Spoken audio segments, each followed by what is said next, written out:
சிறுவர் கதைகள். மொட்டைத்தலை. ஒரு ஊரில் அரசன் ஒருவன் இருந்தான். அவனுக்கு எதை யாரிடம் கேட்க வேண்டுமென்று விவஸ்தை கிடையாது. இடம், பொருள், ஏவல் என்று எதுவும் தெரியாமல் கண்ணில் பட்டோரிடம் கண்டதையும் கேட்டுவிடுவான்.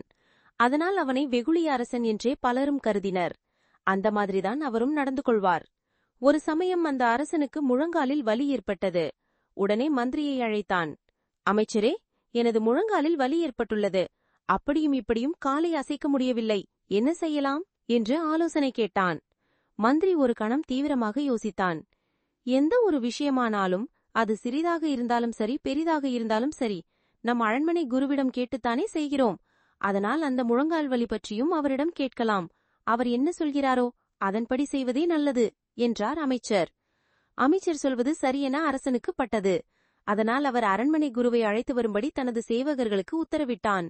அரசு குருவை அழைத்து வர சேவகர்கள் உடனே புறப்பட்டனர். சிறிது நேரத்தில் அரசு குரு அங்கு வந்து சேர்ந்தார். என்னை அழைத்த காரணம் என்னவோ நான் தெரிந்து கொள்ளலாமா என குரு அரசனை பார்த்து கேட்டார். குருவே, எனது முழங்காலில் வலி உண்டாகியுள்ளது, அதை போக்க வழி ஏதேனும் சொல்லுங்கள் என்று குருவை பார்த்து கேட்டார் அரசன்.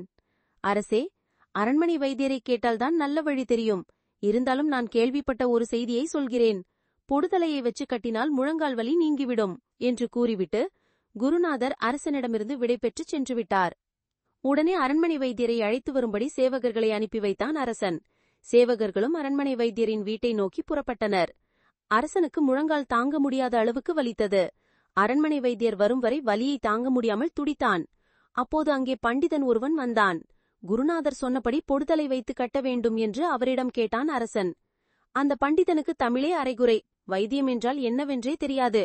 பொடுதலை என்றவுடன் தனது கையிலிருந்த அகராதியை பிரித்து பொடுதலைக்கு பொருள் கண்டறிந்தார். பின்னர் பண்டிதன் அரசனை பார்த்து, அரசே, பொடுதலை என்றால் முடியில்லாத தலை என அகராதியில் குறிப்பிடப்பட்டுள்ளது என்று கூறினான். பண்டிதன் கூறியதை கேட்ட அரசன் உடனே காவலர்களை அழைத்து, யாராவது தலையில் முடியில்லாமல் சென்றால் உடனே பிடித்துக் கொண்டு வாருங்கள் என ஆணை பிறப்பித்தான். அரசனின் ஆணையை சிரமேற்கொண்டு காவலர்கள் சாலையில் சுற்றுமுற்றும் பார்த்தனர். அப்போது அந்த வழியாக மொட்டைத்தலையன் ஒருவன் சென்று கொண்டிருந்தான். உடனே காவலர்கள் அவனை பிடித்துச் சென்று அரசனின் முன் நிறுத்தினர். அரசனும் சரி சரி, உடனே நம் குருநாதர் சொன்னபடி செய்யுங்கள் என்று கட்டளையிட்டார். வந்திருந்த மொட்டைத்தலையன் ஆசாமிக்கு எதுவுமே விளங்கவில்லை. குருநாதர் என்ன சொன்னார், அரசன் நம்மை பிடித்து வரும்படி ஏன் கட்டளையிட்டார், நம்மை என்ன செய்ய போகிறார்கள் என்ற கேள்விகள் மொட்டைத்தலையனின் உள்ளத்தில் எழுந்து அவனை குழப்பமடையச் செய்தன.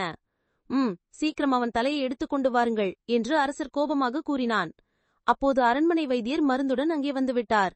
அரசனின் காலுக்கு மருந்தை வைத்து நன்றாக கட்டிவிட்டார். பிறகு அரசனிடம், அரசே, இந்த மொட்டைத்தலையனின் தலையை வெட்டி கொண்டு வரும்படி ஏன் கட்டளையிட்டீர்கள் என்று கேட்டார் வைத்தியர். வைத்தியரே, உங்களை அழைத்து வரும்படி காவலர்களை அனுப்புவதற்கு முன் அரண்மனை குருநாதரிடம் ஆலோசனை கேட்டேன். அவர் பொடுதலை வைத்து கட்டினால் முழங்கால் வலி நீங்கிவிடும் என்று கூறினார். மேலும் எதற்கும் வைத்தியரிடம் ஒரு வார்த்தை கேட்டுவிடுங்கள் என்று குருநாதர் சொல்லிவிட்டு சென்றுவிட்டார். அதன் பிறகுதான் உங்களுக்கு ஐயா அனுப்பினேன். நீங்கள் வருவதற்கு சற்று தாமதமானதால் என்ன செய்வது என்று யோசனை செய்தேன் என்று கூறி அரசன் தன் பேச்சை பாதியில் நிறுத்தினான். அப்புறம் என்ன நடந்தது அரசே என்று கேட்டார் வைத்தியர். அப்புறம் அங்கிருந்த அரைகுறை பண்டிதனிடம் பொடுதலை என்றால் என்னவென்று கேட்டேன். அதற்கு அவர் தனது கையில் இருந்த அகராதியை பார்த்து, அரசே, பொடுதலை என்றால் முடியில்லாத தலை என அகராதியில் குறிப்பிடப்பட்டுள்ளது என்று கூறினான். பண்டிதன் கூறியதை கேட்ட அரசன் உடனே காவலர்களை அழைத்து, ஒரு மொட்டைத்தலையனை கண்டுபிடித்து அவனது தலையை வெட்டி அதனை எனது முழங்காலில் கட்டினால் முழங்கால் வலி போய்விடும் என்று எண்ணி வருசெய்தான். அரசன் இவ்வாறு கூறியதை கேட்ட வைத்தியர் கலகலவென சிரித்தார். வைத்தியரே, ஏன் சிரிக்கிறீர்கள் என்று கேட்டார் அரசன். அரசே, பொடுதலை என்றால் ஒரு சக்தி வாய்ந்த மூலிகை இலை. அதை நசுக்கி முழங்காலில் வைத்து கட்டினால் வலி நீங்கிவிடும் என்று கூறினார் வைத்தியர். இதை கேட்ட அரசன் பேந்த பேந்த விழித்தான். ஆனால் மொட்டைத்தலையனோ வைத்தியரை பார்த்து, ஐயா, சரியான நேரத்தில் வந்து என் உயிரை காப்பாற்றினீர்கள். நீங்கள் மட்டும் வரவில்லை என்றால் இந்நேரம் என் தலையை வெட்டி கசக்கி அரசனின் முழங்காலில் வைத்து கட்டியிருப்பார்கள். நல்லவேளை என் உயிர் தப்பித்தது என்று கூறிவிட்டு அங்கிருந்து ஓட்டம் பிடித்தான். அதிலிருந்துதான் மொட்டை தலைக்கும் முழங்காலுக்கும் முடிச்சு போடாதே என்ற பழமொழி உருவானது குட்டீஸ்.